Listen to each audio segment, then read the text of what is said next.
Hello, BookTube, and we're here for another Sunday Reads. Uh, Summer's having a little trouble getting connected here, so hopefully she'll show up shortly. But Brandy's here, And and, Ninja. Don't forget Ninja. and Ninja. Hi, Mark, Mark. he's back from his harrowing time in Boston. I know I'm so jealous of that meetup. I wish I could have been there. I'm completely jealous. Ooh, to my kitty. Ninja's jealous too. He would have liked to have gone. And he's got some nice books too. Hi, Aaron. Andrew's here,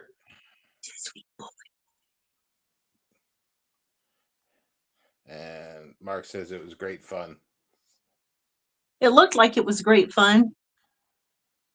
But and then I saw a picture on Instagram. Looks like you ditched the fourth wheel and you went to a tobacconist shop.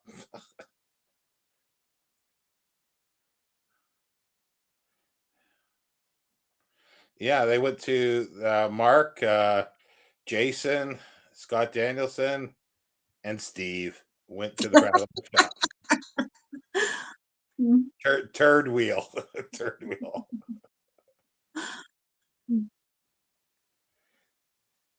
Hello, Aaron. So yeah, so I'm not sure. Just check my Voxer to see. I'm not sure. Uh, Somewhere I'll just keep an eye on messages. I guess we'll just sort of start. I guess. Yeah, sounds good.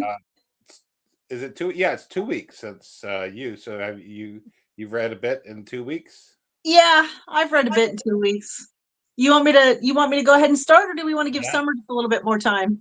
Well, I don't know. You got something else to talk about? Not really.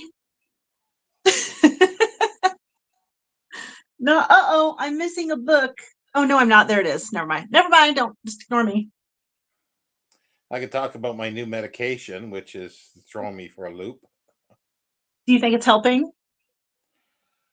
Today, not so bad, but it's like I haven't had taste for. I've gotten used to the taste, no taste that I have. That nothing tastes the same. But now Yeah. everything's changing again, and I noticed today I started smelling some things, and it's like I'm not used to this. I wonder, did you look up that Farzika and see like what the side effects are? Yeah, it's nothing of that it's talking about. So, but unless whatever it's doing is helping with that's done something that's helping with this, I don't know because I just like I'm still tired, but it's a different kind of tired. Yeah. It's if I felt I feel like if I felt like this now before COVID, I would have said, "Oh, I really feel bad." But compared to the way I've been feeling, I'm feeling a lot better in general. But Friday I was conked out though, so I don't know. So I thought and yesterday wasn't so bad, so I thought maybe today I'd be conked out as well. So Yeah. not quite. Let's see, but only 22 minutes of chit chat around the table. Yeah. Well, I guess they're probably asked to leave. They would have stayed longer.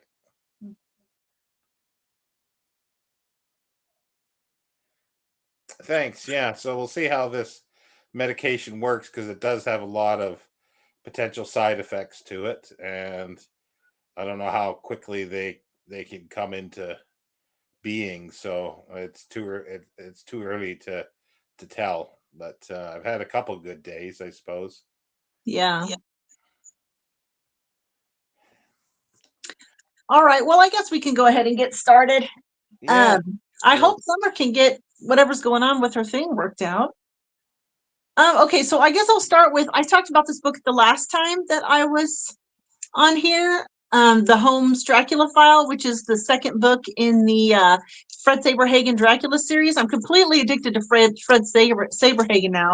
Oh gosh, that reminds me, I got to show you a book that I got. I'm sorry, Ninja Kitty. I'm gonna have to disturb you. Oh, I'm so sorry, baby. Okay. I hate disturbing my cat like that. Anyways, so now I'm on the hunt for all, Fred Saberhagen. I just love Fred Saberhagen. And I found this one, which is the Frankenstein Papers, which is, from what I gather, similar to like the Dracula tape. So look at this awesome cover. I don't know that this thing has ever been read. It's like perfect practically. There's just like a little bit of like wear around the edges of the cover, just shelf wear essentially. But like, yeah, it's like look, it's not even like yellow or anything. This thing's from the 80s. When was this thing published? Yeah, 1986. I'm like so impressed with what good condition this is in. Frankenstein is one of my all-time favorite books, so I'm looking forward to reading this one next month. Yeah, Mark's like, yeah, say writing the Berserker series and then Book of Swords as well. Mm-hmm. Yeah. So yeah, I finished. Oh, sorry. Go ahead. No, I always say the Berserkers are sort of like they're like the I was gonna say the ninja from the Next Generation, but no, it's not the ninja. What the hell are they? The Borg. The ninja. Wow. Were you thinking of Babylon 5? No, there's no ninjas on Babylon 5. I don't know. There could be. They're space magicians. I mean, they're space sorcerers. No ninjas. Well, yeah. Well, the Rangers are ninja-like, I suppose. Who is the character that was in love with oh, I forgot her name, but she's the one who goes out to the outer edge where those crazy aliens are, even though she was warned not to go. And she was in love with one of the two guys that ran the place, either the guy who left. She was the wife of Sheridan, if you're thinking of. She's from Little House on the Prairie. They're actually husband and wife in real life. Oh, in real life. Okay. Well, I don't that well at the point of the show that I quit watching, they were not married. They were just like their relationship was on again, off again. Oh, wait a minute. Oh, you're talking about, yeah, the first the first one. Yeah, okay. Yeah, I know who you mean now. But Okay. yeah, that's not Sheridan. That's no, okay. Was she a ranger? No, she Okay. wasn't. What did she do? She I think she just was sort of ran transport and stuff. She had a transport Oh, okay. ship. I think that's what it was. Oh, okay. Yeah, Andrew says techno mages, but no Techno ninja. mages, yeah. Okay, well, anyways, I finished this. It was not as good as the Dracula tape, but definitely worth reading. I still enjoyed this a lot. I'll go on to the third one too. Next month, I plan to read the third one in the Dracula series, and then also the Frankenstein Papers. Okay, so the next thing I read, Sean, is. So, do we want to talk about? I mean, how much do we want to talk about this? Well, Randy is here, so I don't know. Are we going to do a I live? mean, I guess we could do a that's live. what I'm saying. I mean, I would like for the three of us to do a live where we talk about this. So that's why I'm wondering, like, how much should we be saying about it? I finished it. All three. I finished Blue Mars literally a half an hour ago. Well, I finished Red Mars and I DNF'd Green Mars on page 39. Never going to get those hours of my life back. It was terrible, okay? My sum up is this was terrible. I do not know why people like this book. They lost me at the drug-infused, cultish, mystical fucking Mars orgy, okay? The orgy, they lost me there. Possibly with children present. Well, there's something else even very dodgy near the end of Blue Mars. Very dodgy. So glad I quit reading that. Just so glad. This was terrible. Terrible. And I'm pissed off at the author too. You can tell by the amount of swearing I'm doing here. I'm not quite sure. What do I get the points for? I'll take points. What do I get the points for, though? Yeah, and he says, I've never actually read Frankenstein the book, but I have a copy. I haven't read it either. Well, I'll read it and I'll report back, okay? But if it's anywhere nearly as good as Dracula tape, then it's going to be well worth my time. And you got further than I did. So yeah, I guess Randy, you haven't started the second one yet, and Mark likes your ones. I guess he doesn't like these. Wait. Okay, Mark, do you like these or do you like the Fred Saberhagen books? Because I don't know if we can be friends if you like Oh, Red yeah. Mars. Well, uh, he does like the trilogy and Kim Stanley Robinson. So I don't know, Mark. I don't know if we can be friends if you like that book.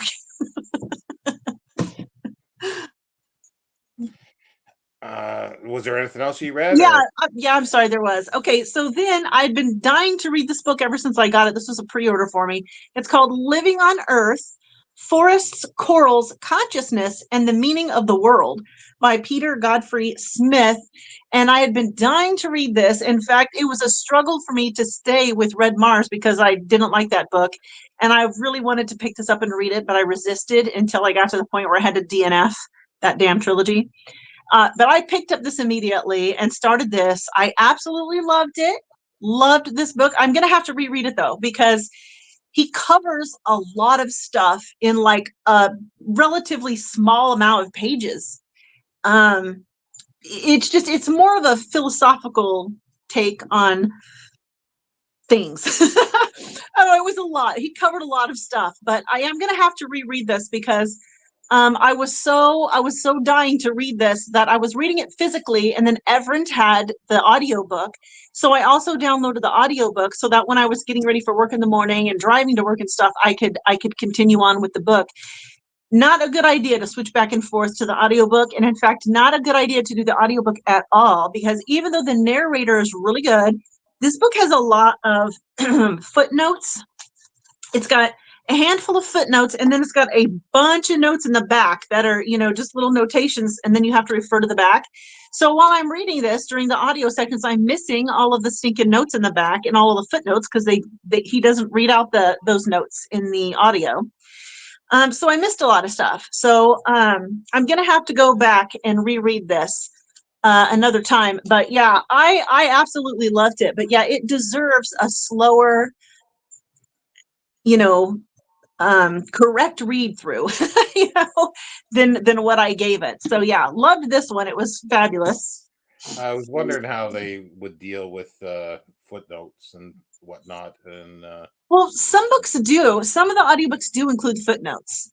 And then some of the audiobooks will include some of the footnotes, but then not the others. And some of them just don't, just completely ignore them. So this one completely ignored them. Like, I think he only read out one footnote in this entire book.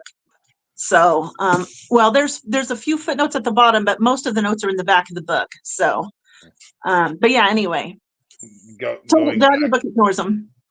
going back to your Mars orgy. Mark says he never get lost at an orgy, Yeah, right, right, right. and he loves Kasur. Well, I'll tell you what got me, Kim Stanley Robinson. I hate that author. I'm so mad at him. I don't even want to read any more of his book. Hi, Summer. Ninja's here. He says hi. Hi. We thought you were lost. Oh my! I cannot believe what I went through to get on here, and I'm on my phone, which I've never used for this. So, yeah. I only use my phone for this. Oh, really? Yeah. Yeah. Well, I was just ranting about Kim Stanley Robinson's Mars trilogy. So you came at the perfect time. I was just about to reveal the straw that broke the camel's back for me to DNF that series. I DNF'd on the second book, page 39. And the reason I did is because he involved children in his sex stuff. Like, he was portraying 13 and 14-year-olds making each other and he uses the word in the book, cum. He uses that word, applying it to children in the book. And I was like, this guy's a creepster. He's a creepster. He's a creepster. Forget this guy. And I don't know, not too long after that, I was done. I was like, I cannot with this author. So, no. I can see And why. that's my rant. So did I miss what Sean read this week? No, I'm still going over my stuff. I have like 2 weeks of stuff to go through, so Sonja just told me to go. Yeah, well, there's not much I can say about it. All I read for the last 2 weeks is the Mars trilogy. That's all I've read. Yeah. So, well, I've got 3 more books, and then I'll turn it over to somebody else. So I've got the other, after the whole Mars trilogy incident, and realizing that I was not. Summer, this is the other book I read right here. Loved this book. It's called Living on Earth. It's beautiful. Oh my God, isn't it? It's beautiful. I found out the cover is a portion of a painting.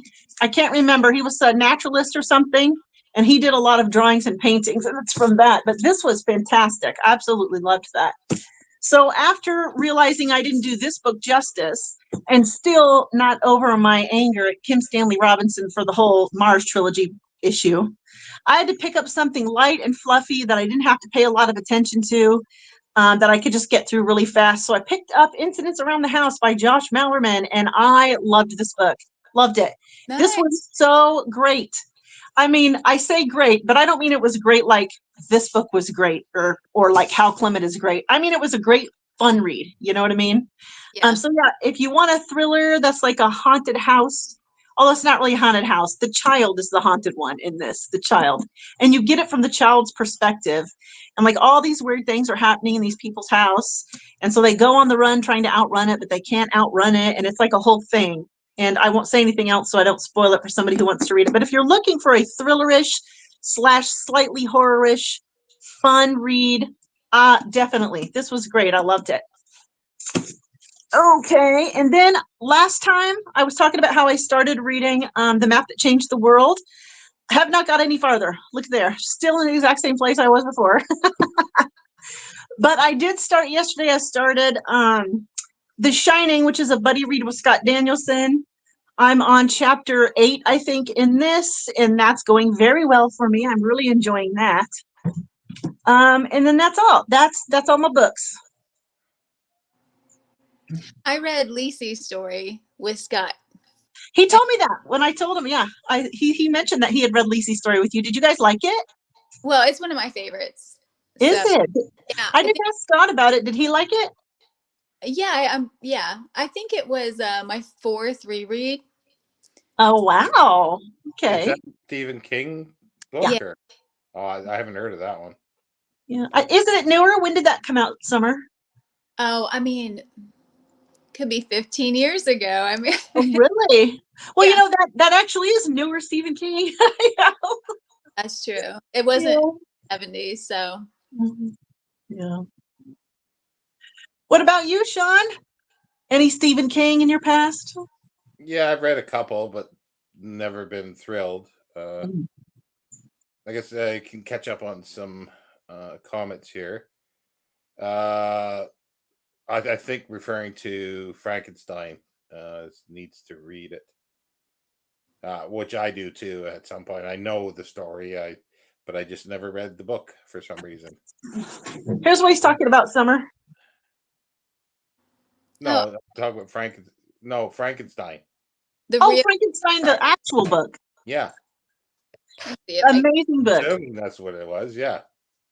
And Andrew saying, yeah, getting shortchanged by audiobooks without the footnotes.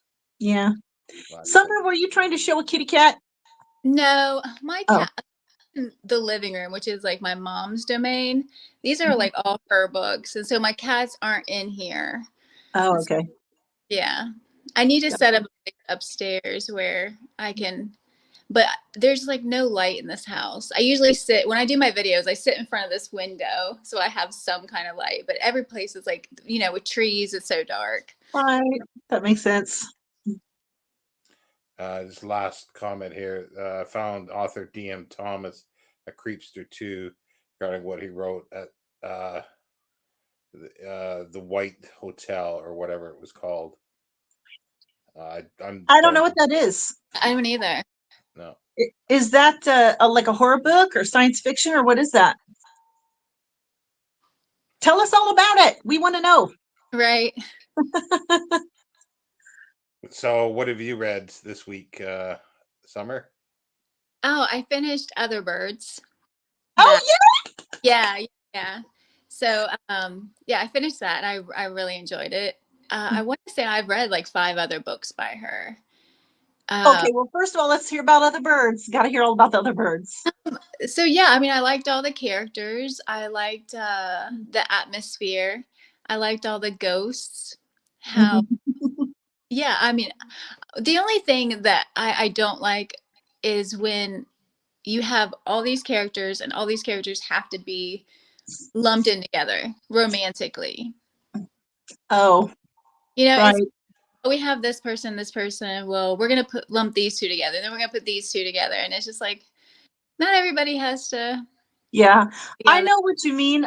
To me, in that book, it was fine. I liked it because of the kind of book it was.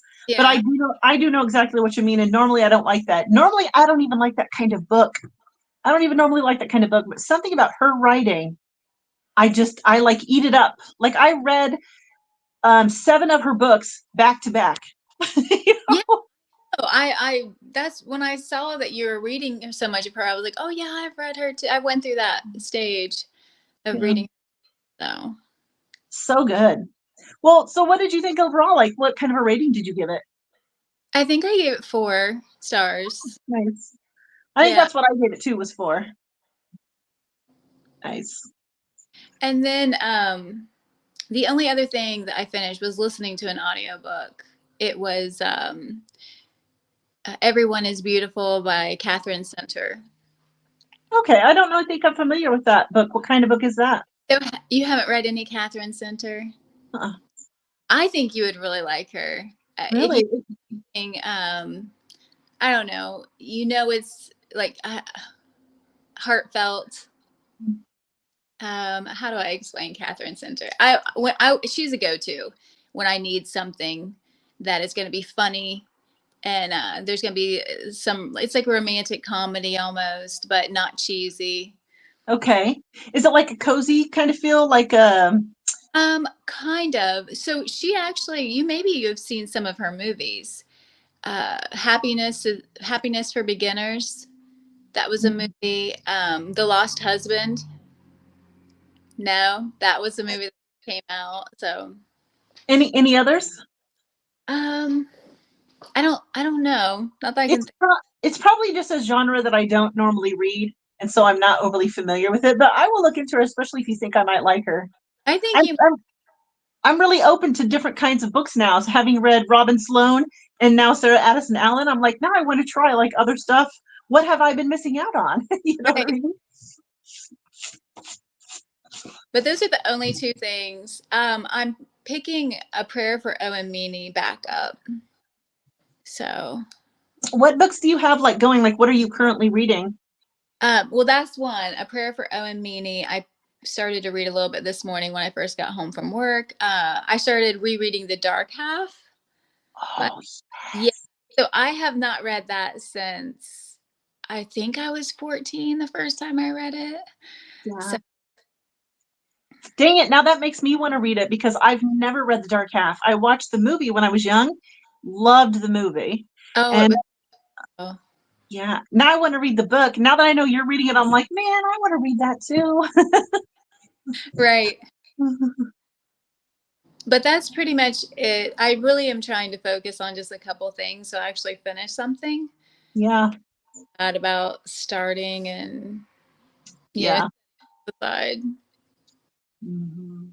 This comment about the DM Thomas, it's a bit weird. Freudian-ish. DM Thomas also wrote uh, Ararat, I guess, and Yeah, Moonstone. the Moonstone. Neither of which I've read after being traumatized by the end of White Hotel. Oh, And wow. I don't know, because I thought there was a DM Thomas. There was a World War I poet, and that's the only Thomas that was came to mind for Mhm. that. I don't know. Well, I think I have the Moonstone, but I've never read it. I mean, I could be mixing that up with a different book, but I'm pretty sure it's the Moonstone. Well, Well, so there's Wilkie Collins. Yeah, Oh, yeah, that's the one I have. Yeah. That's the yeah. one. Okay. Yeah. too. I haven't read it. You haven't read it either, Summer? No, I haven't read anything by Wilkie Collins. I know The Woman in White everybody talks about, but the only thing I think I own is The Moonstone. Oh, gotcha. Uh, Yeah, Mark, I have uh, recent book hauls, all right. I'm trying to think when the last time I bought some books. I don't know. I buy things every. Oh, actually, I bought 2 books for my work for the boys out there. The Family Business book 5 and 6. I bought them for their library. Nice. Yeah. Did you talk about that in a video? That's familiar to me. Yeah, and last week with Sean, I had read book 1. I borrowed it from them, and so then I a book for book 2, but I have not listened to it. It's very soap opera-y. So it's funny that the boys love them. Nice. going back to the prayer for Owen Meany, Mark says he plagiarized the Tin Drum. Wow. I wasn't aware of that. I will check out Tin Drum. You what, Summer? I'll have to check out that Tin Drum then. I picked up the book because I can't remember why, but it was tied into the movie Legend somehow. I think maybe one of the actor in that movie was also in Legend, and that's what led me to it. But I picked that book up, so if you want to read that sometime, I will buddy read that with you. It's part of a trilogy, I think, or it's a few books that are connected. Oh no, I don't want to read a trilogy. And I'm not sure where it is in them either. Hmm. It's Birthstone, not Moonstone. Okay. Oh, okay. Okay. But yeah, I didn't realize because who's Prayer for Owen Meany? That's who's the writer of that? That's Irving. Yeah, John Irving. Yeah. Oh, I don't like John Irving. You know what? I didn't think I liked him either. What did I read by him?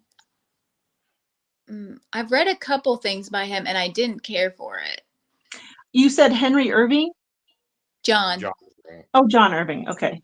Who was the actor that owned the theater that Bram Stoker managed? Henry. Okay. I want to make sure I have my people straight here. Yeah, well, Mark says Tin Drum is great on its own. Oh, if you can read that as a standalone, then great, because I wanted to read that book. So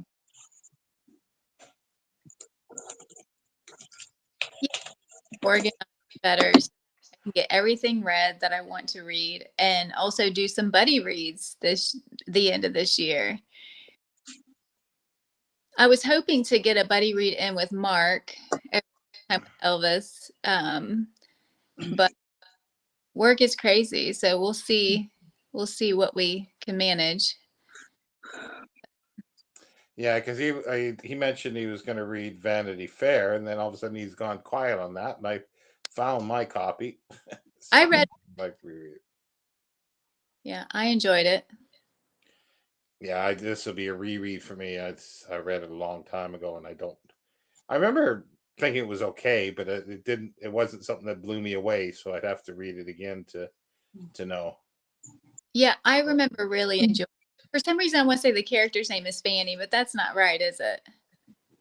The main Isn't it Becky Sharp? Yeah.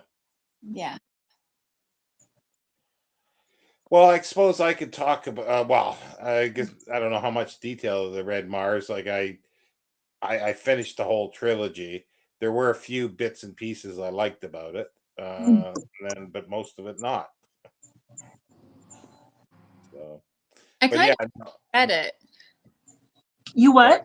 I kind of wish I read it so that way I could know what you guys are talking about. If you want to read it just to know, then yep.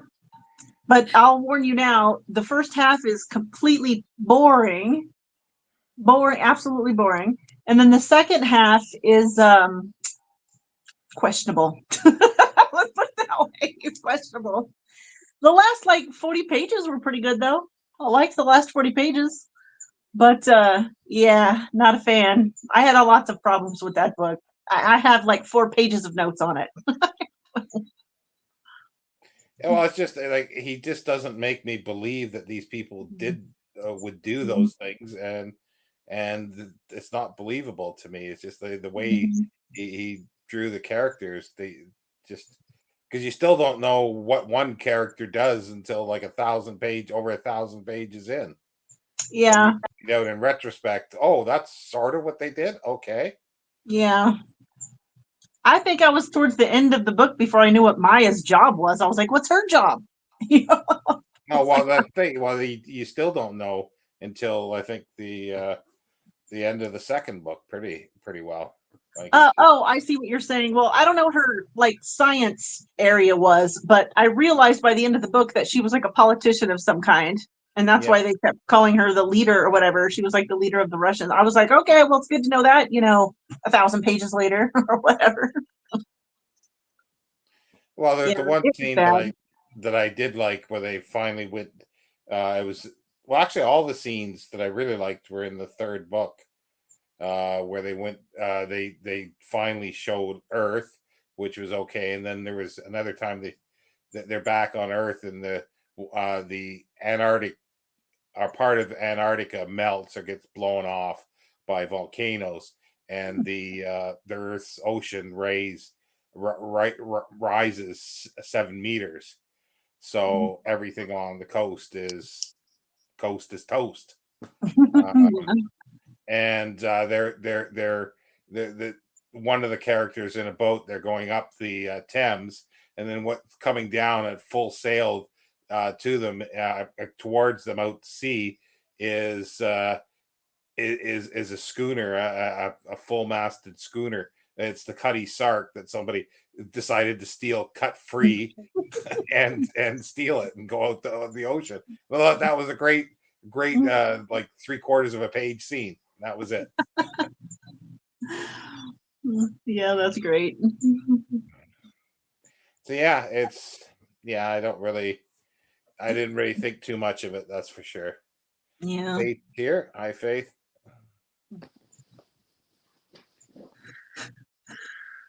Yeah, but that's it. That's all I've read, and I'm going to be reading this week because I'm going to be doing a live with Aaron. It was supposed to have been yesterday, but it just like I'm just up in the air with this new medication, but wasn't sure I could do today. But I'm gonna reread Heart of Darkness, Oh, and we'll talk about that. I'd like to do the. Sorry. Do what, Summer? someday I'll read that. Heart of I Dark. would I would be interested to know what you think of that. Was not a fan. I was not a fan.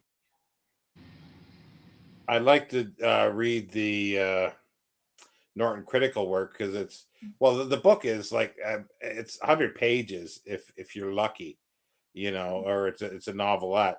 But the Norton critical work has a lot of stuff, a lot of historical material in there, which would be neat to read, but it's just too small bloody print for me at the moment. My Mm, eyes are just too blurry to do that. yeah. So I'll read that, and then that I should be finished sometime tomorrow afternoon, and then I'm going to go back to Hugh Walpole and read the third of the Harry's Chronicle. Um, Fortress, I think it's called. Yeah, it's 800 pages or just over 800, and then Hmm. after that will probably be Project Pope, Oh yeah, yeah. That's what I'm going to be reading next is Project Pope. and hopefully it'll be sometime near the end of the month. We'll do a live on that. I've never read anything by him. Clifford Simek. I You're don't not know. missing out on much. No Anyway, spot shot. For him to defend him. I was expecting some blowback from that. what's the use?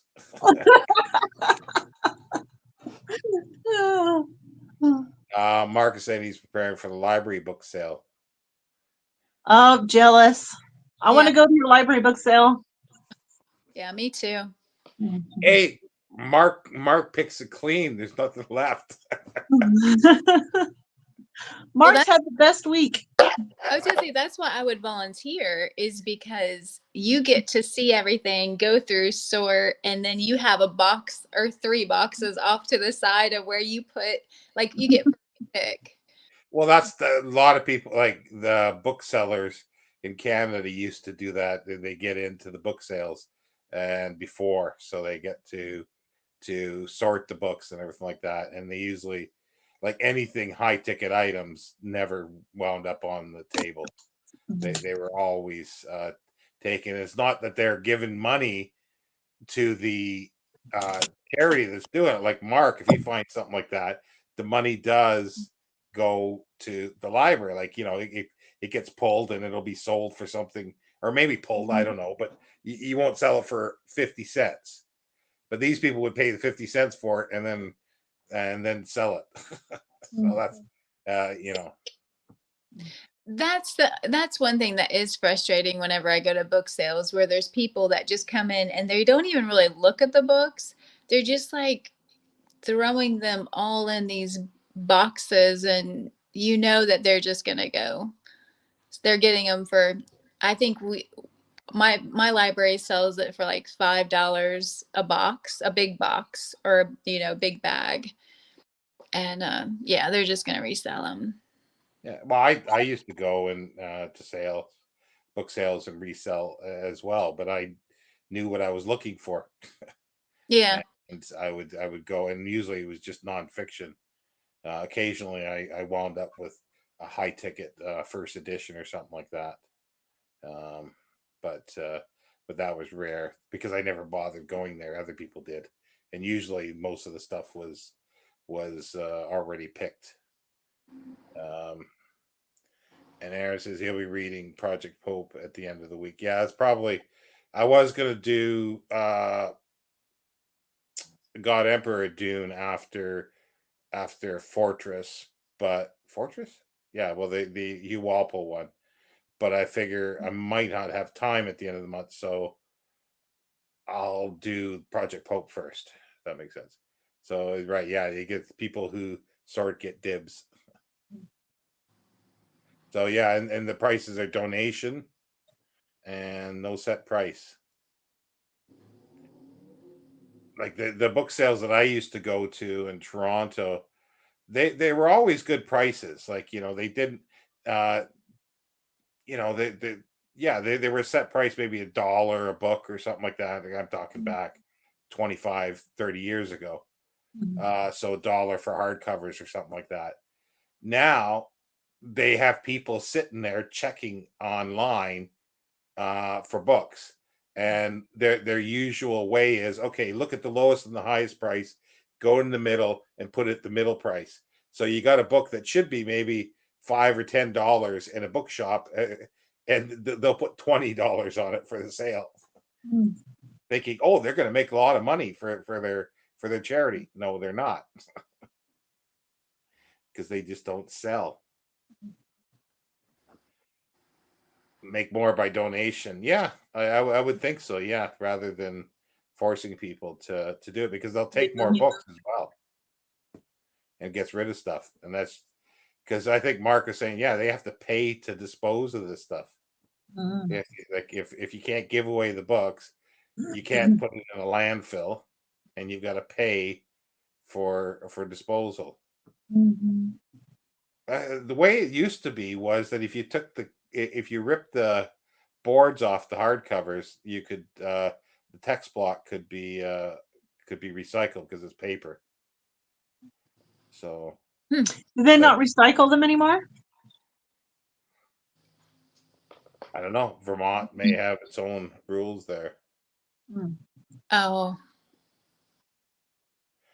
Faith was saying she hated the White Hotel, but she deeply dislikes Freudian stuff.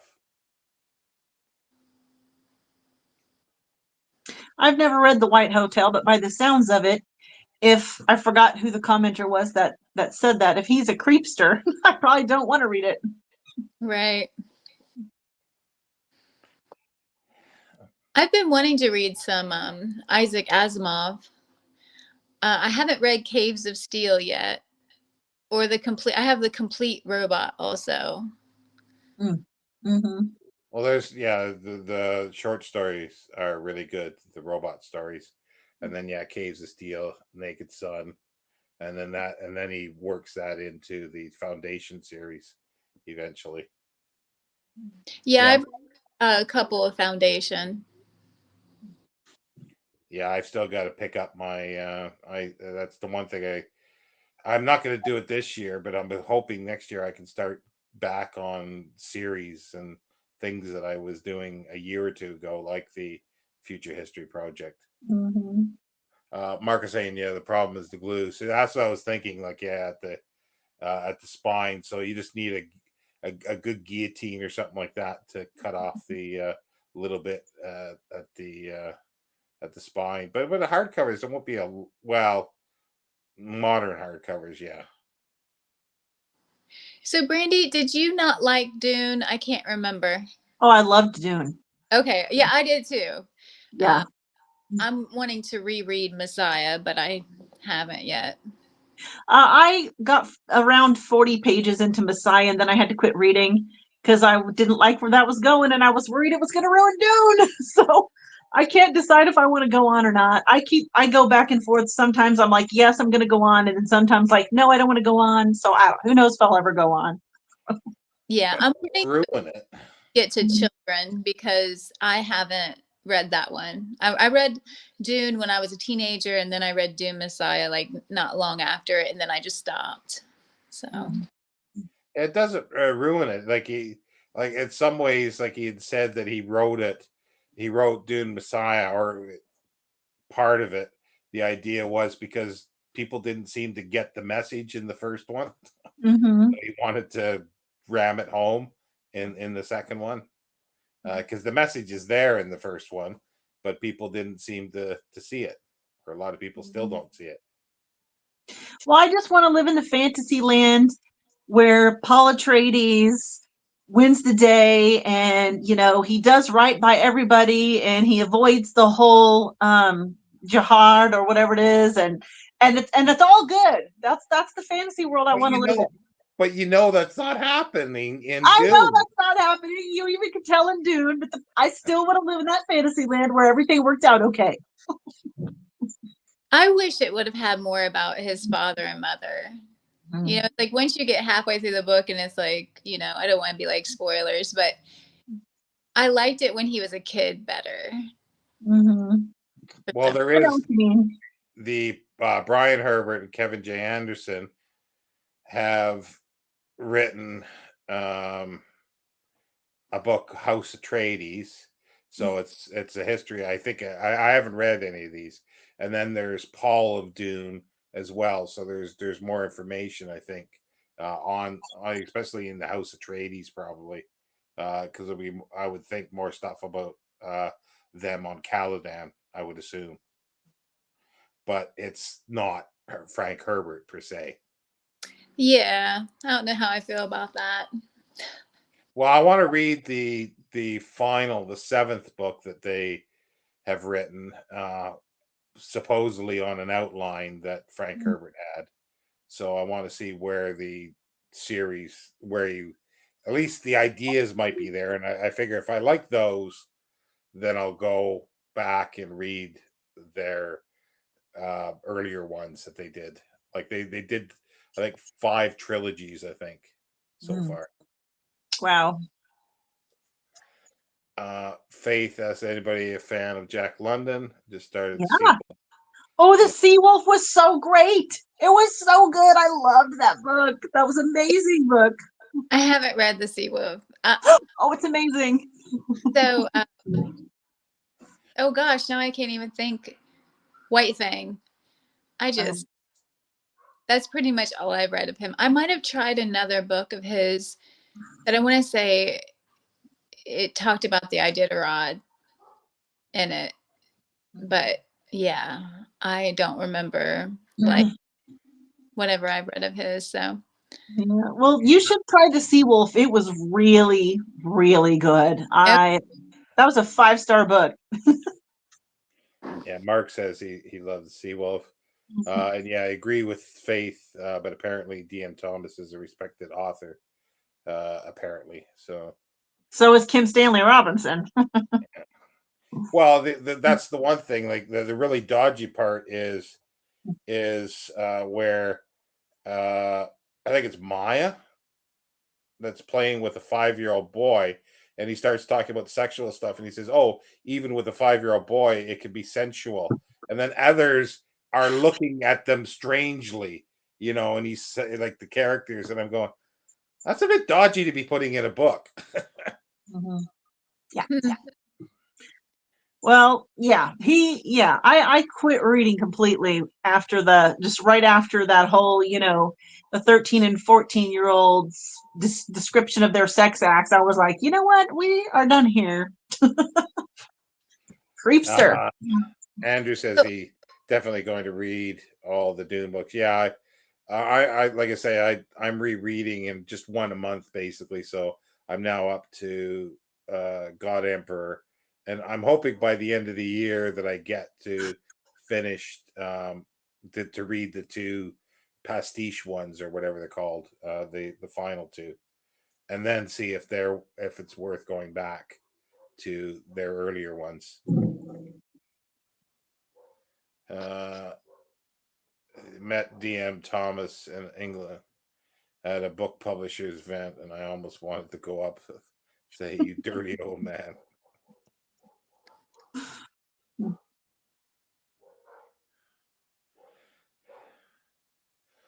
Uh, you guys almost inspired me to pick up a book and put down my knitting needles. Good. The more reading, the better.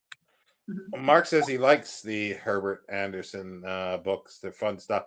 Yeah, like they'd have to be really bad to me, to say that they're bad. Like I can't see they're going to be the quality of Frank Herbert's writing. There's no way. But I don't expect that, so I won't be disappointed there. I don't think. Mhm. I was going to say that's the great thing about audiobooks is that you can knit and listen. Ah, I just downloaded White Fang on my Kindle. I read it. I read it a while back in my early teens, and I read Call of the Wild several times, but never branched out. Yeah, I like Jack London, but I haven't read him in a long, long time. Yeah, Call of the Wild was what I was thinking.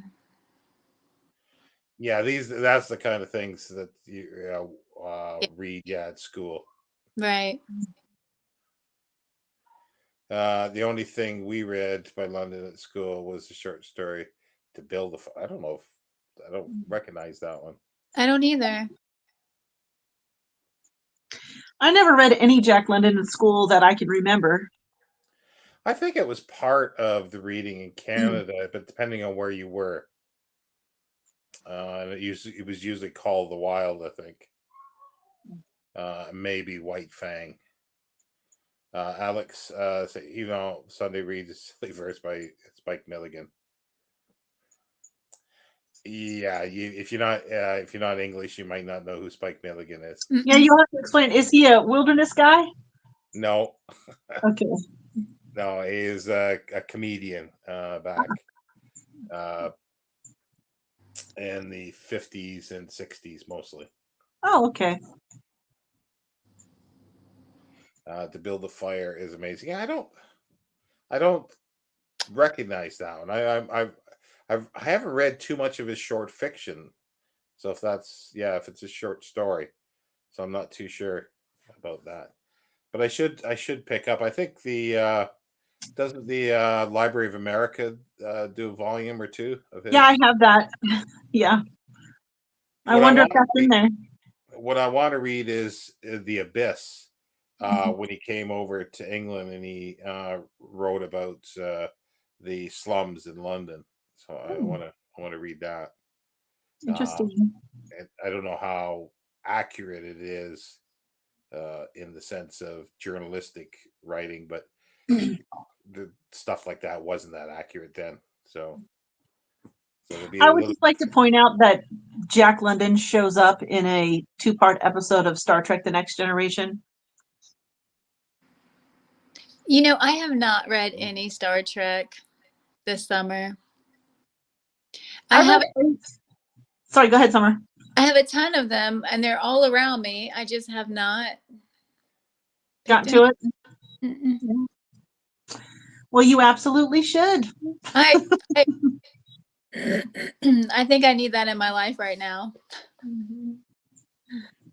Yeah, Mark says, yeah, his nonfiction Cruise of the Snark is really good. Yeah, I've read Cruise of the Snark. Yeah, but I've not read The Abyss, so I'm kind of wondering what that's going to be like, because an American, writing about slums in England, rather than going to, he could have done the same thing in New York, basically. So just sort of it seemed odd to me that an American writing that.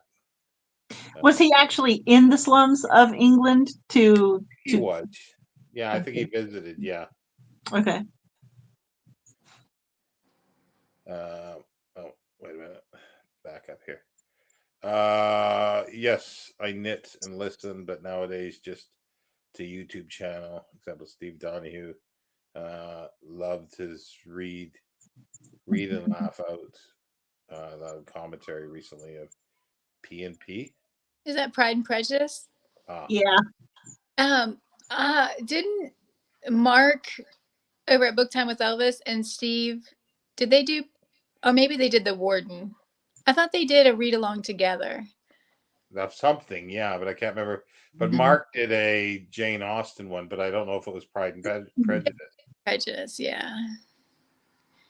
And whatever happened to their event, reading the travel fiction or whatever? Oh, I don't know. Died. Time. Mhm. I Picked up a secondhand copy of Cruise of the Snark. Sorry. I think Aaron Facer has continued to read those though. Those travel books. Yeah.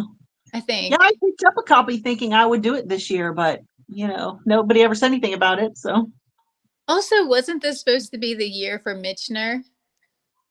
I Weren't don't we know. that last year? I do not remember anything about that. So Hmm. Yeah, there was the Mitchner. Yeah, I thought last year we said this was going to be the year of Mitchner, and it's never been mentioned. Yeah, it got, yeah. Mark and I were talking about that, but it's kind of they're big books. Let's just put They it are that to do a Mitchner a month. That's a right. little. I was just reading Aaron's comment here.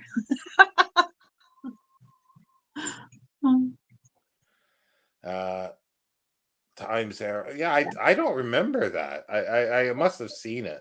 Yeah, it was like a two-part. I can't remember what season the first part was in. I want to say season 4, but I might be wrong about that. But yeah, it was good. It was interesting. And then Picard completely ignored the fact that Guinan knows Picard from that time period, and so in Picard, that's supposed to be the whatever. Anyway, I will not go on any kind That of a hadn't rant been about that written. That hadn't been written yet for the script, so she wouldn't have known because it hadn't been written. because the script hadn't been written. Very funny. Very funny. Yeah. London did do writing on American slums and period. See, that would be cool to have a collection of all his slum writing when he was slumming, when he was writing about slums. Uh, I used to walk past Spike Milligan's house at Hadley Wood, North London, back in the 80s. Oh. What's the matter, baby? Well, come Jack on. London was a union man and socialist as well as an adventurer. And face it, no wonder I like him. Not that I'm a socialist, but I think back when it was idealistic uh, impulse to help the poor. Yeah, Americans have a very warped view in general of what socialism is and what communism is, but Mhm. that's on that's a very different topic. Yeah, I agree with you though. Yeah. Scott is here. Hi, Scott. So two Hi, two of Scott. them. We So were two of talking them about are great. Yeah. and our Stephen King Betty reads that we've had.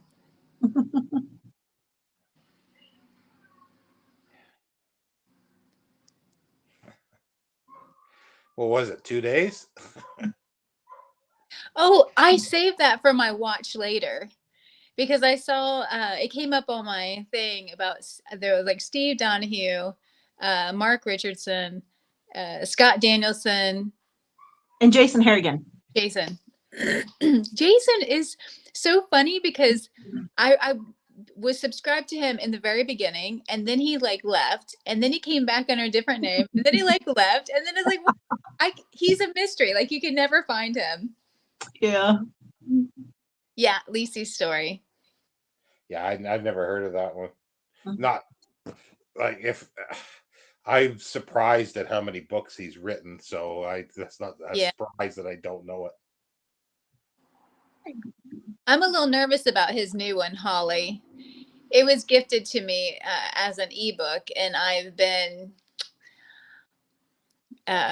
just keep waiting because I think it's going to be a scary one. Well, there's two that I do want to read. Well, one more than the other is I want to read. There's the third one. He's finally showed up. Or if you look back at the at the chat, Mark refers to not third. Anyway, what was I saying? The turd wheel. Yeah, Oh. yeah, third wheel. What was I saying? Oh yeah, I can't think of the name now. It's the vampire one. That I was reading? No, that I want to read. Oh, the Anne Rice Chronicles? No, Stephen King vampire. Oh, Salem's Lot. Salem's Lot. Yeah, I do want to read that. I've not read it because I want to read it and then compare it to the series, which I loved watching when it was on TV, but I've never read the book, so I do have to do that at some point. And I think I would probably read The Stand because of post-apocalyptic, just because the size of it, to see if it's worthwhile. Yeah. Did you like both of those, Summer? Oh yeah. The Stand was a favorite for a long time. It was great. Yeah. Look, it was a cattail. I'm sure Summer can relate. You've always got a cattail in your face, you know. Right. Yeah. If they were allowed in here, they'd be all over the place. Yeah. Yeah, go to the brattle. I'm all for it. Yeah, because Steve's been showing stuff, like he showed a picture of the Toynbee study of history, and also too I saw like he had there was the old 1960s versions of Orwell's works in 4 volumes.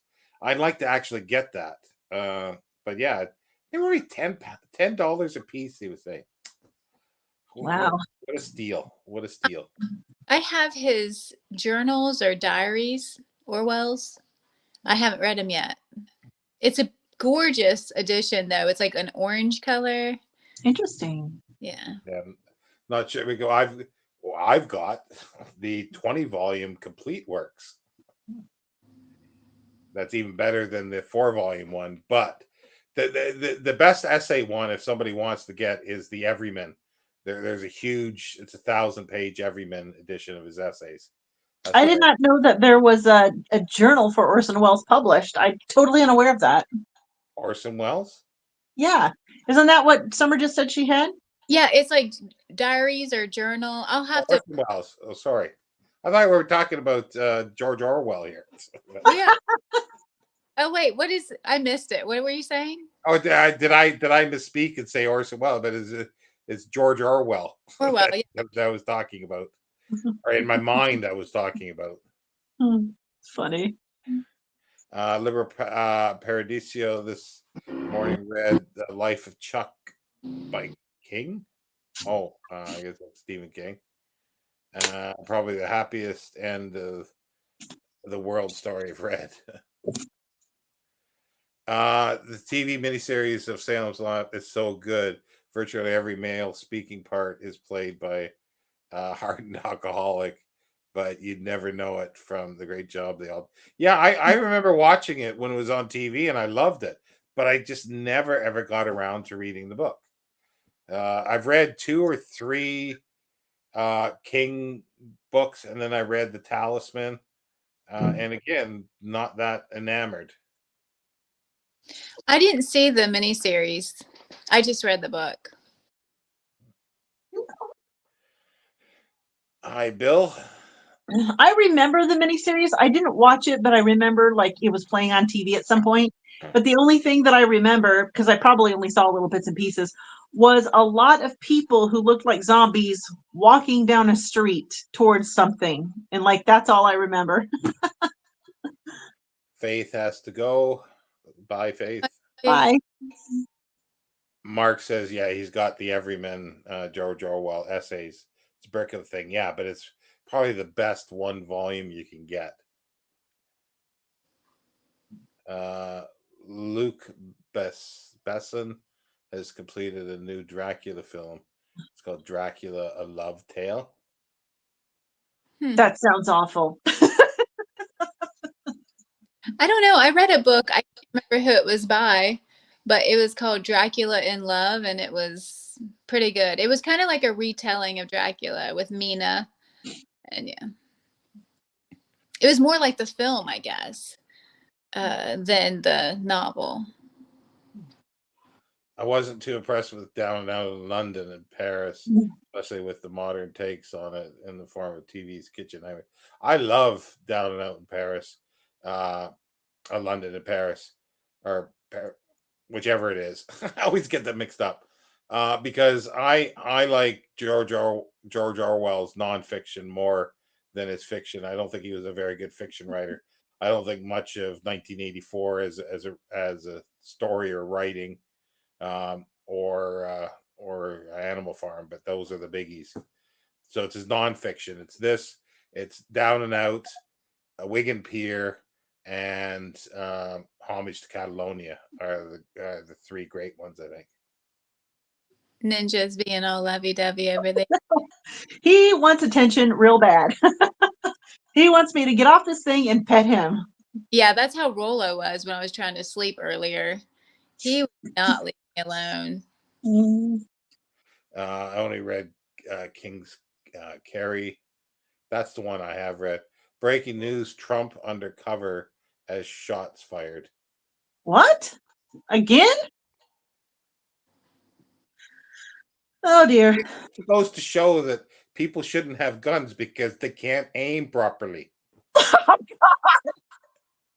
Because nobody when they shoot stuff, it's like I remember in Canada there was a gang war. You know how those stores where you got glass, you got the door to the store and then out to the pavement, but you got glass outside. So it's like maybe 10 or 15 feet. There was a gang one. There was one at the door and one at the street, and they were shooting at each other. I don't know how many bullets went off, and they couldn't even hit each other. And I'm going, why do you have a gun if you can't aim it? You know? All right then. I'm sorry. I have to ask Summer, when your kitty is bugging you for attention when you're trying to sleep, does he do the poking you in the face thing? Oh yeah. Poke, yeah. They all do. They all do. Yeah. Ninja does the nose bump and then the paw, just real tentative little poke right in the face. Poke. Was it Besson who made The Professional and La Femme Nikita is focusing on Oh, I Dracula's can see first love, her death, and what led him to become the monster he is. that. But there is Interesting. that's just all made up. That's just there is no first love. Okay, I just have to point out, are we talking about Leon the Professional? Because that was amazing. And then that La Femme Nikita, I remember that from a long time ago. Can't remember a single thing about that. Yeah. Do you remember it? Do you know it, Summer? Just then it sounds so familiar. I remember like a strong woman, but I don't know. I can't remember, but I would like to know what that's about because I remember it from a long time ago, but I'm like, is this something I read? Was it something I watched? Was it something I heard about? But if the professional is Leon the Professional, that was amazing I have no idea. and kind of weird actually.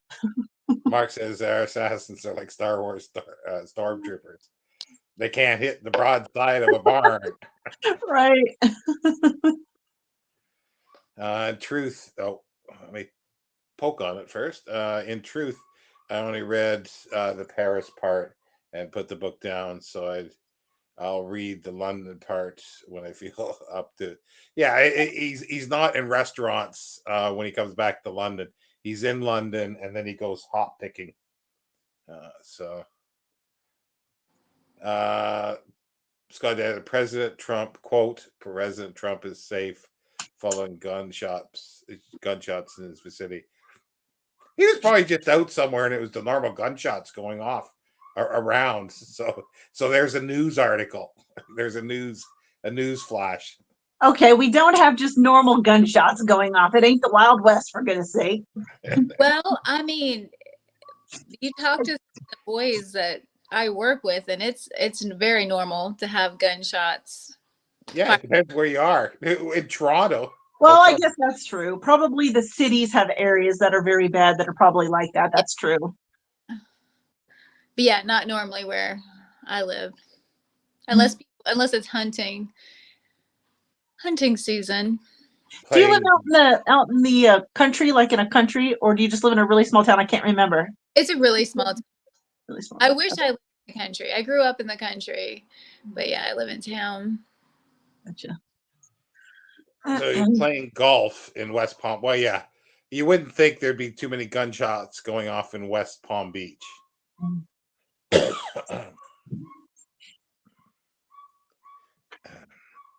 Says CNN. More gunshots. Uh, the same Besson. He also made the beautiful film called The Big. I'm not like I sort of recognize the name now. The director. I don't think I've seen anything by him. Well, Leon the Professional was incredible. That is like such a good movie. That's so good. So that is the one that you're talking about, Yeah. which I've never seen. Yeah, well, his name is Leon. That's why I keep saying that. And I think I think I've seen it titled that way also. So I think it goes by The Professional, but it also goes by Leon the Professional. But a really good movie. It has Natalie Portman when she was like 12 years old or 13. I think I've seen that. Oh man, it was good. This assassin kind of adopts her and takes her around with him and stuff. Yeah, it was really good. Yeah, apparently shots were in the vicinity, so like maybe it was firework or backfire from cars. I live in Texas. Shots are normal here. Yeah, I have gunshots by my house every day. Is that from hunting? I would assume. For Mark, he definitely doesn't live in some violent area. Well, doesn't Vermont have more guns per capita than any other state in the U.S.? I think I have maybe no idea. Texas. I don't know. I don't know. I would assume it would be Texas, but Yeah. I mean, isn't Vermont super liberal? that's what I thought, but I don't They know. got lots of guns. They got lots of guns. In the vicinity of Trump, maybe he was just letting rip off their heavy lunch.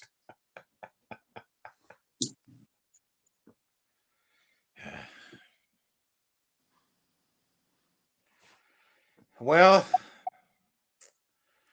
gunshots. Yeah, I remember waking up in Toronto, there was a couple places where you'd routinely hear gunshots because it's a big city. So what do you expect? That was in the 80s. Yeah, right now I've been hearing a lot of coyotes, so I feel like there's gonna be a lot of gunshots soon. There's a Yeah. coyote in here. Is there? Oh, it's not the same coyote. Well, there are later. They do bring coyotes. They got Oh. they have they have wildebeest. I think they've got grizzly bears, black bears. They've got all sorts. So, and they got an ocean, but they never mentioned sharks. I feel like I should have pen and paper in these lives because there's things that I know I wanted to read or look up, and now I can't remember what they were. Yeah, I know what you mean. Aaron was saying, yeah, La Femme Nikita. Yeah, I recognize the name. I've never seen the film, and there was an American one. Oh, I have seen The Fifth Element. Okay, I have seen The Fifth Element. Yeah, a long time ago. Oh, The Fifth Element's awesome too. I love that movie. That Yeah, that was great. Oh, Mark has a firing range near his house. Oh, that explains it. Yeah, see, yeah. Mark said yes. Vermont does. It's got more guns per capita. Bernie Sanders is pro gun, or he wouldn't get elected here.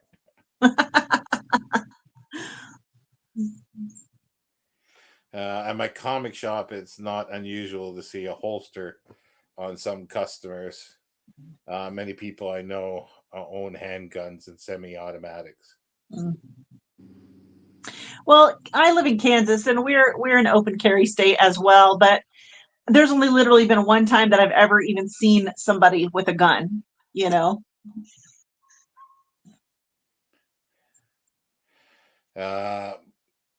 If you dare, Scott, if you dare. Yeah. I wasn't here for the beginning. I could not get my thing to work on my iPad for some reason. I had to end up going on my phone.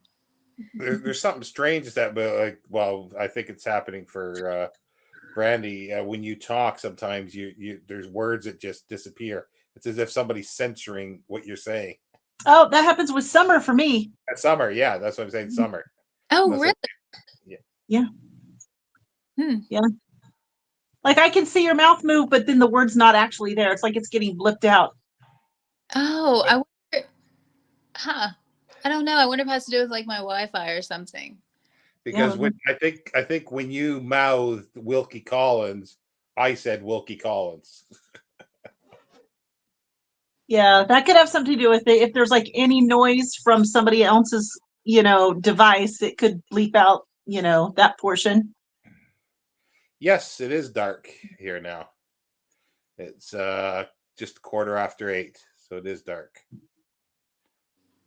It's 3:13 here. Wow, 8:13 then here. It's 2:13 here. Well, if Scott was still there, then it would be 1:13. It would, yeah. It's almost pitch black, Cornwall. Vermont has been open carry since it was a republic. Never had changed to be open carry. We did. We were not open carry originally. Oh, so yeah, Bill, you're in.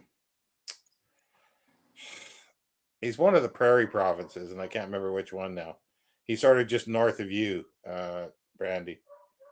Nebraska? No, province. A province? What's a province? We don't have provinces.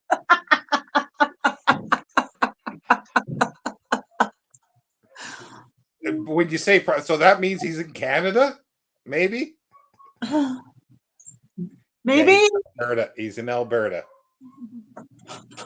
I He's think north of he's you. north of me. Yeah, he's north of you. So what you mean is like really north of me? Yeah. Right. Because So I have a question for you guys. Do you have the rest of your year planned out for reading, or are you all just about mood reading? Mood reading. I have some of it worked out because I want to catch up on stuff that I missed out in the last couple months, like this, or more or less this year. Um, and hopefully room for a few other things. I've got a couple of buddy reads, but that's all I've really got planned out. No snow yet. Well, it's been getting cold enough here, but it won't snow. It got down to just freezing almost a few days ago at night, like just above freezing. Mood knitting. Mood knitting. Mood reading is the way to go. Agree. Yeah, I'm not sure because there's like the books that I got just the other day. There's a couple there that are I'm looking at it now, and there's a couple that are kind of interesting that I might pick up sooner than later, but just have to wait and see. Those were not expected, so I just went through and they were free, so I picked the cream that I figured I'd want anytime soon. There you go. I have some heavy hitters that I want to finish this year, but I'm distracted by library books right now. Yeah, I've got those. There's four more of the Harry's Chronicles. Two of them are over 800 pages. And I think maybe the third one's close to 800 as well. But the one unfinished one is shorter. It's only about 500 or 600. And then there's a 1100 page or 1200 page one. I got it here. It's that one. It's again another London Underground a bit type thing. Not the Mysteries of London, but it's as big as that. Oh. Yeah, the Ruth the Betrayer. Oh. Yeah, and I love this. It's like let's see here. Well, Ruth Trail leads a double life, working as a spy or informant for the London police while secretly executing her own black deeds of theft and murder.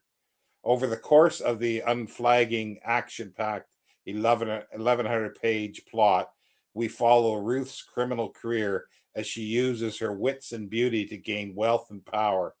And along the way, as we pass through the horrors of prisons, convents, and the criminal underworld, we meet a cast of memorable characters, including the murderous ruffian Death's Head, escaped convict Jack Rafferty, and the sinister schemer Enos Earthworm and his victim Alice Trevelyan. Now, Oh why my do you God. want to read a book that has a character called Enos Earthworm? So yeah, that's a definite read. And then maybe this, if Mark. Oh, Vanity Fair. Yeah. Yeah, it's a good read. Sean, are we still going to do the first 3 Vampire Chronicles? Oh yeah, I guess that I don't know when that's going to be, but yeah. Okay. Yeah, I read not that long ago, and I stopped at The Tale of the Body Thief. So I think maybe Memnoch the Devil is next. Yeah, it is. I read all of those when I was in my 20s up to about the age of 30. I think there was one at the end, like Prince Lestat. I don't think I read that one, but I read all the others, and I haven't reread them since, but I want to see if they hold up for me. maybe Brandy, this will be one we'll both finish the books for a buddy read. I think the last time we did that was either Rosemary's Baby or The Exorcist 2 years ago. Right. I'm guilty. I'm guilty of that too. What was the book that we were reading, Sean, with Mark, that you guys finished and I can't remember what it was called now. Oh, we got the Balzac, Lost Illusions. Yes. Yeah, I reread that in the new translation. Loved it again. That's the third or fourth time I read. But then I'm going to read, I think, with Ariane, possibly in I forgot about that, in the sequel to that in October. So I was just so irritated with the main character. So I was just, and that was right after reading Les Mis, which I absolutely loved. So I just, That's a book I want to read next year because I've never read it. yeah, yeah. I'm already planning next year's reading Mhm. because I'll be doing. Well, I'm going to reread Les Miserables again, a different translation. Well, January is going to be Proust. I'm going to reread In Search of Lost Time in January. Hmm. So Well, are you redoing? Are you doing Count of Monte Cristo next year as well? possibly, yeah, because I think Okay. Mark mentioned it. Yeah, I think Aaron, didn't you tell me, or maybe Aaron Hook told me? I don't know. One of you guys said that Aaron Hook was going to be reading that next year. Is that right? he mentioned he wanted to. Yeah, yeah, I just thought, well, whenever some other people are reading it, that I'll pick it up and read it at that time, so I have people to talk about it with. yeah. Because it's like if I read that, if I go through those two, and then I have to read Gargantuan Pantagruel again, then that's another one that I'd have to reread. When you and Scott Bryant read that, I tried to read that. I could not get very far into that. Oh, I love it. It's just so absurd, Oh. especially with like, well, it's done for effect. Like there's lists of stuff. So he lists what's the best thing to wipe your rear end after going to the toilet. And, he talks about a cat. Well, cats aren't that good because of the claws, but the best thing is a swan, the neck. You get a good action movement with the swan's neck. Yeah, it was not my cup of tea. Yeah, there's a lot of fart jokes. There's a lot of poop Yeah, jokes. like any of that stuff. I'm not a fan. Mark is mostly mood reader. How many books do you each have going at one time? Too many. Yeah, I generally have 2 to 3 going. I try to only have one. Yeah, I try that too, but it never works. Well, if I don't, then it means that it's one fiction book for sure, unless it's short stories. Then I could do that. Or if it's essays or small little things or a nonfiction book, that I can have that. But if it's a fiction book like the Red Mars, I just want to read. Like I just want to get it over with in a sense. Well, I used to be a one book at a time reader until BookTube entered my life. uh, Reading Space Odyssey, finished 2001 now, on 2010 next. See, I haven't read 2061 or 3001. Hmm. Reread 2001. I picked up all 4 of those books, plus a book that had the Sentinel in it, and because I wanted to read the Sentinel, and then I wanted to read those 4 books, all together. And I was gonna do that with Scott Bryant, but I still need to do that at some point. I just don't know when I want to do that. But yeah, Bill just reminded me of that. I really want to do that, even though it's not his best work, or at least that's what I've been told. I still want to read all those books. Yeah, I want to go on to 2001. I know, sorry, 2010. Because I don't think I'm going to revisit 2001 again. That's for sure. Did you see the movie, the 2010 movie? Yeah, I liked it. Yeah, I thought it Yeah, was I good. liked it. I just like not Nathan Bridger. What's the actor's name who plays in 2010? He is also the captain of the Sequest. Roy, is it? I always get this mixed up. Roy Scheider? No, is it Roy Scheider? No. No, I think that's right. I think that's right. Um, yeah, whatever his name is, that actor, I liked him in it, but I didn't think the movie was all that great, actually. I've got the Anne Rice vampire novels. I haven't read them yet. Perils of being in a book club. See, so that's what I was saying. Maybe we'll finish this, but what I was saying, you might finish it. Are you talking to me? Yeah, you might Okay, finish them. I might finish the Vampire Chronicles. Yeah. Oh, I'm sure I will. read. I'm sure Yeah. I will. So what I'm saying is that you've been bailing. So I Oh, might be the bailer this yeah. time. Hey, I completed Red Mars. So I did complete a book. You know? Yeah, but we were supposed to read the The trilogy. trilogy. Yeah. I couldn't. Sorry. The whole kids thing. I was mad at Stanley Robinson. Uh, well, that's wonderful. I'd love to have a Tom Baker Doctor Who scarf. Not as long as that, no way. But those whatever colors those are. Orange and red. Yeah, there's orange, there's red, there's more than Maybe two it's orange, colors. red, and black, perhaps. Yeah, I can't remember what there is, but there's several colors or a hat. But I don't go out, so I don't quite need a hat. Oh my God. If you knit him a hat, you have to give it cat ears. Oh god, a toque? You mean a toque? You got to get little cat ears. And that's the thing. It's just like you probably don't know what a toque is. I have no idea what Bill, a toque is. Bill knows what a toque is. Is it a hobbit? Because I mean, aren't there tooks in the Hobbit? I'm just saying. Bill knows what a toque is. I can guarantee Bill knows what a toque is. Yeah, it's a hobbit. And Mark will probably know what a toque is as well. I don't Is that use the hat that comes down over the ears and then ties under the chin or whatever? What? Is that the hat that comes down over the ears and ties under the chin? No, it's just a woolen cap. It can have that, but they're all toques. I see. Mark's gone, I guess. Yeah. Bye, Mark. Hi. Deb found me. Now I have to do some work. Also read The Lost Worlds of 2000. I don't know that one. Who wrote that one? The Lost Worlds of 2001. Is Yeah, that Arthur C. Clarke?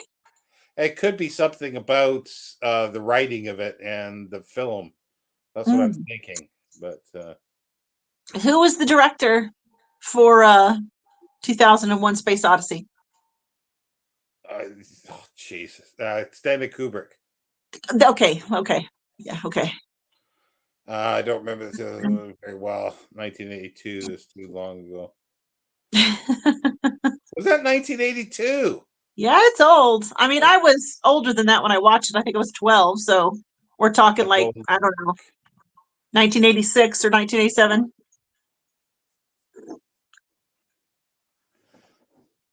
Yeah. A golden toque? What's that? I'm not sure what he's referred to, but something vaguely familiar, but I can't dig it out of my memory. I'm as bad as these 250-year-olds in Kim Stanley Robinson's Mars thing. Their memories are going. Come on. Lost Worlds is an alternate version of documents of writing the film. Oh, that sounds kind of Okay. interesting. Interesting. And I bet there's some toques in there.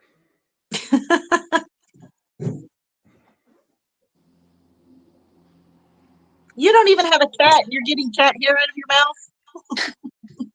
It's beard hair. That does happen. It's a soup strainer, don't you know?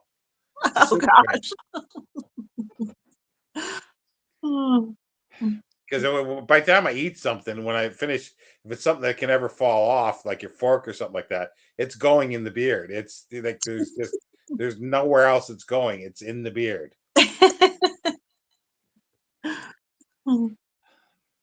But yeah, so let me see what else. So yeah, October then is going to be full. If that's, I forget now, what did we figured out, the 3 vampire ones. Well, you and I had talked about reading in October, but I don't know if we ever decided definitively that that's what we would do.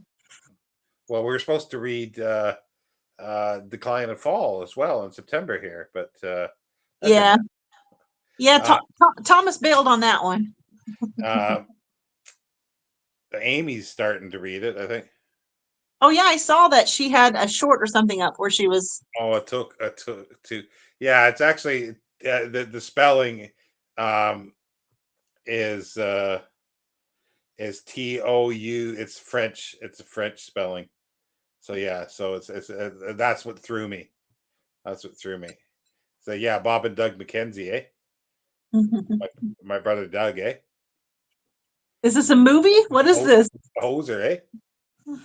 What the hell? No, no, Bob and Doug McKenzie. They're Canadian icons. Oh, okay. Not familiar with it.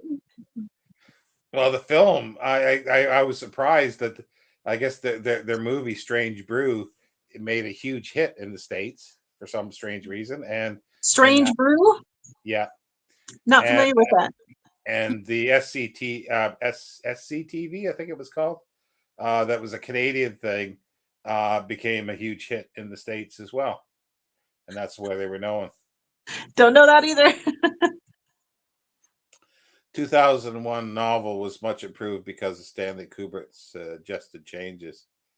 Yeah, it's not the greatest at the end, but there's a lot of interesting things he alludes to, and I don't remember if any of them even are coming to fruition in 2001 because that's the all I read. I'm just wondering if they do eventually come out. So I might have to reread it again to remember all that. Or no, what I'll probably wind up doing is I'll read the others, then go back to read it maybe.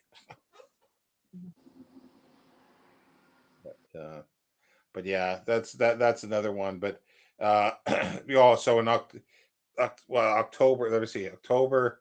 So November. um, what am I reading in November? You haven't mentioned anything about November to me that I can recall. Oh well, we're doing the Arthur C. Clarke stuff. You got that one book, Are you, Prelude to Space, I think it is. are you talking to me? Yeah, Yeah. Wait, what now? I'm lost. Arthur C. Clarke, Uh, November. You've oh, got the Prelude to Space the Prelude to Space. knowledge, or is it Prelude to Mars? Because no, it's probably called Prelude to Mars. The collection you've got.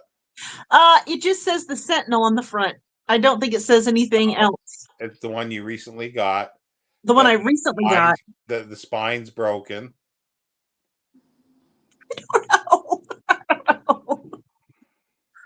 I You do not showed it know. on a video as well. So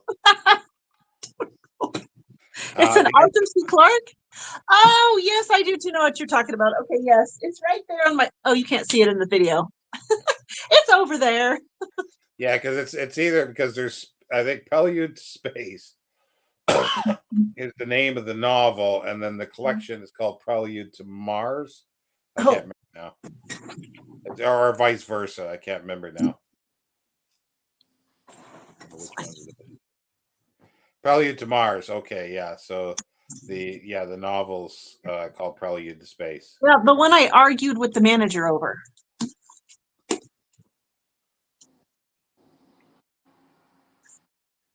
Yeah, I forgot about that. I'm glad you reminded me. I better take this down and put it on my shelf in my bedroom so I remember it.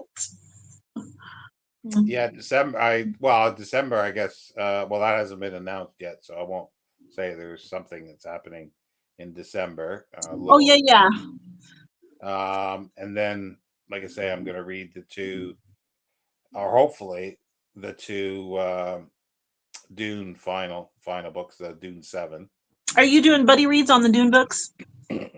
No, I'm not actually. I think what I'll wind up doing is might do Dune in June again next year, and it's just read whatever Dune book you wanted, whether Oh, it be Dune Messiah, Children of Dune, God Emperor, uh, Heretics, or Chapter House, or any of the Brian Herbert ones, because that's probably what I'll wind up doing. I have one of the Brian Herbert ones. I got House Harkonnen. I was actually listening to that was well, that's an interesting thing. I was listening, or I thought it was.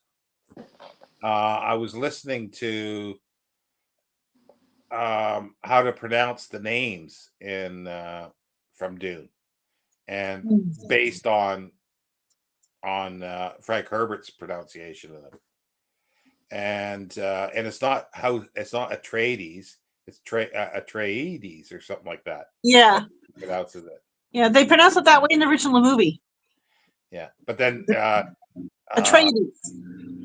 yeah, but they it's not. That's why I said it's not Harkonnen, it's Harkonnen is the correct pronunciation. But they're uh they really screwed up the pronunciation of the Fadakon, Fadakin in the first movie. Fedaykin. They pronounced it Fedaykin. And I remember watching them go, what? And and they mean the that was really bad. Nathan and I buddy read Dune at the end of last year, I think. And he and I were having troubles with the Bene Jesuits. We kept forgetting how to pronounce it. Like we were talking about it, we both stumble over the Bene Jesuits. Yeah, it's been a Jesuit, I think, and that's the thing. There's some videos where people have gone through and the pronunciations, because he uses obviously Arabic words, he uses Yeah. Turkish words, but he doesn't always pronounce them that way. So, and I guess he's the one that wrote it, so he gets to decide. Yeah. I'm not sure if I had this one up for Bill's here. The end of the novel makes a lot more sense than the movie. Yeah, I remember that too. Yeah. Which one is he talking about? 2001. Oh. Lost Worlds also includes the Sentinel. Nice. Sentinel, come on. Was originally a pyramid, but got changed to a black slab during the filming of the movie.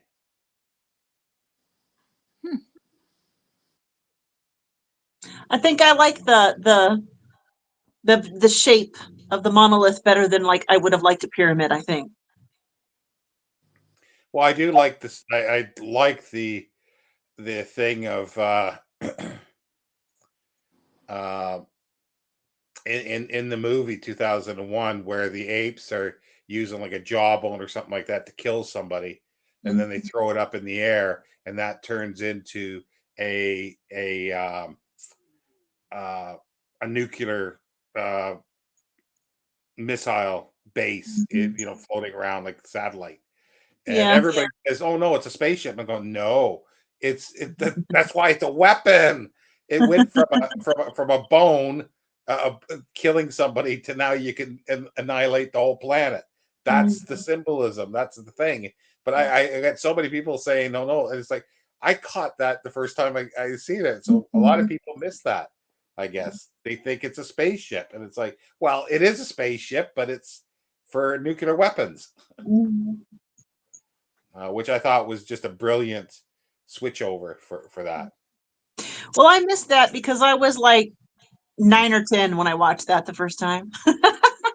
Yeah, I don't even know if I've watched it, honestly.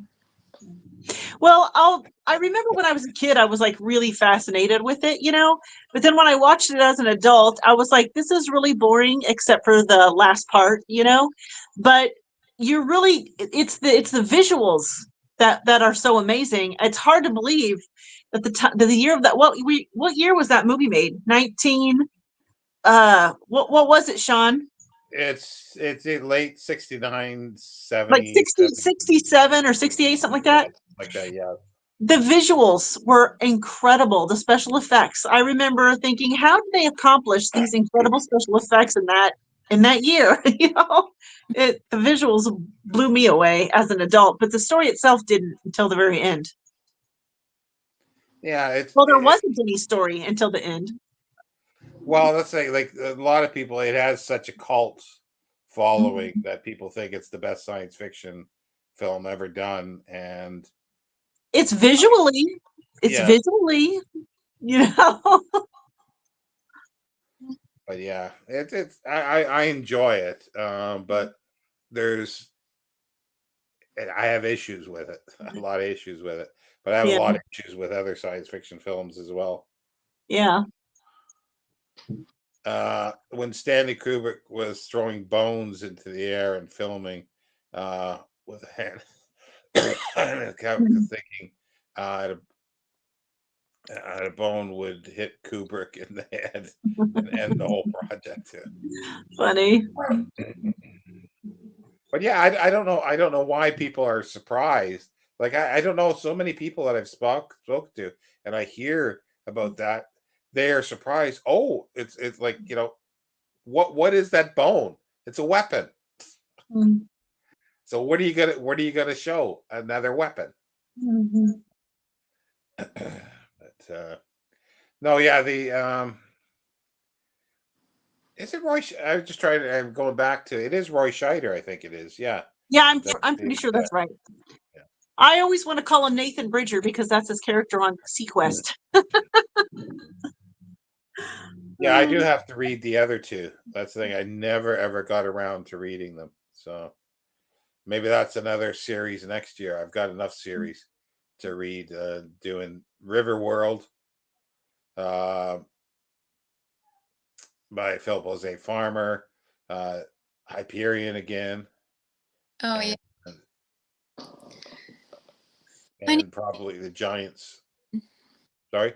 I need to read the second Hyperion. I own it. I just haven't picked it up.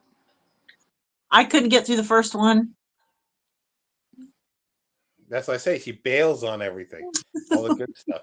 Well, no, I shouldn't say it because you did read. You did read City, so you did Yep, get I City. got through City.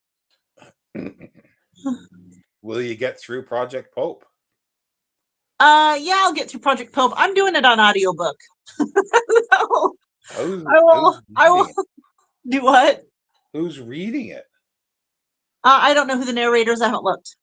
It doesn't matter. I just want to get the story, and I'm not expecting to like it. So I'm like, I'm not reading this. I'm going to do this on audiobook. I mean, I could be wrong. We'll see,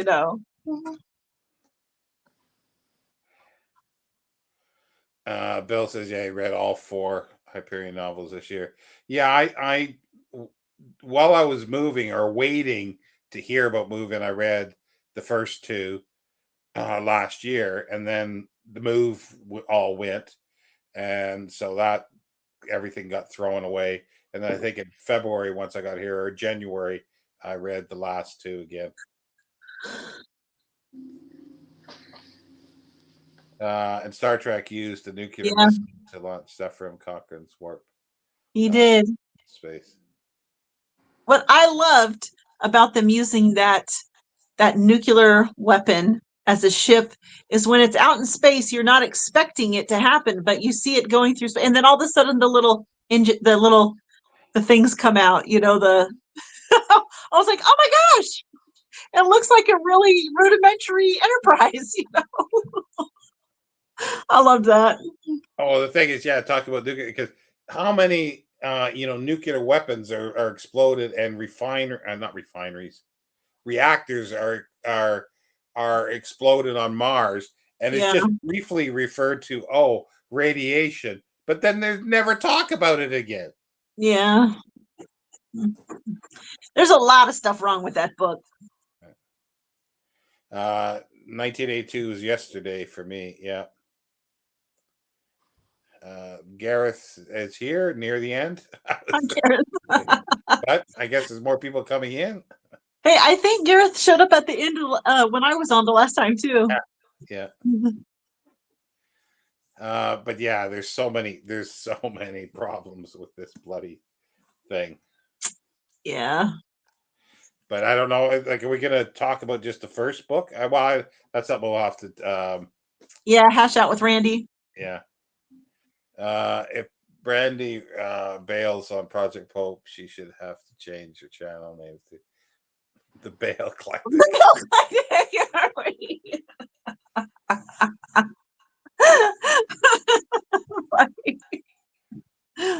Hey, in my defense, minutes, I have completed way more buddy reads than I have bailed on. Not with me. No, that's not true. I've completed most of my buddy reads with you. No, you've only completed 3. No, that's not true. What all have we buddy read? We did Exorcist. Rosemary's Baby and The Exorcist. Yeah. We did City. Well, Yeah. that wasn't really a buddy read though. That was like a group read. We did I know there's more. I can't think of it, but I know there's more. We attempted more, but I'm going to look through my book journal and I'm going to find those books and then I'm going to vox for you and say, these are the books. yeah, but you have to finish them while we're doing a buddy read. So if you finish it a year later, that doesn't count. Okay, I just want to say that. Okay.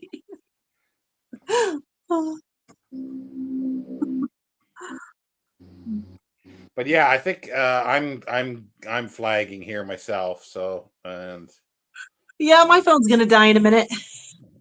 you didn't plug it in. I didn't fully charge this time before I got on here, but it has been an hour and 45 minutes, and I've got 25% left. I had to work last night, so I haven't had much sleep, and Oh, yeah, you're probably about ready to fall over, Summer. I'm tired. Yeah. But that's third shift life, it seems like. Bill said he was going to read, better read, yeah, Nova by Samuel R. Delaney. I'd like to read. I've read Nova. Bill, have you read Dahlgren? Why did it take so long for me to think of that? Thank you for listening. I guess I got to now wait till Bill's answer if he's read Dahlgren, because yeah, that's Samuel R. Delaney that most I people don't read want to some tackle. Samuel Delaney book. I cannot remember what it was. It was based on some Greek myth, but it was the weirdest book I've ever read in my life. It was so weird. It is weird. What was the name of that book? I want to say the Orpheus something or another, but oh, it was so weird. No, I kind of like him. He's weird, but he's Creative, super creative. yeah. It's the new wave stuff, but there's occasionally a new wave. Oh yeah, he said he read Dahlgren about 40 years ago. That's about when I read it first time, and then I reread it a couple of years ago, and I liked it when I first read it, but I knew that I really needed to read it again, and I finally did, and I really enjoyed it the second time. I don't know if I understood it anymore, but it's like I think, and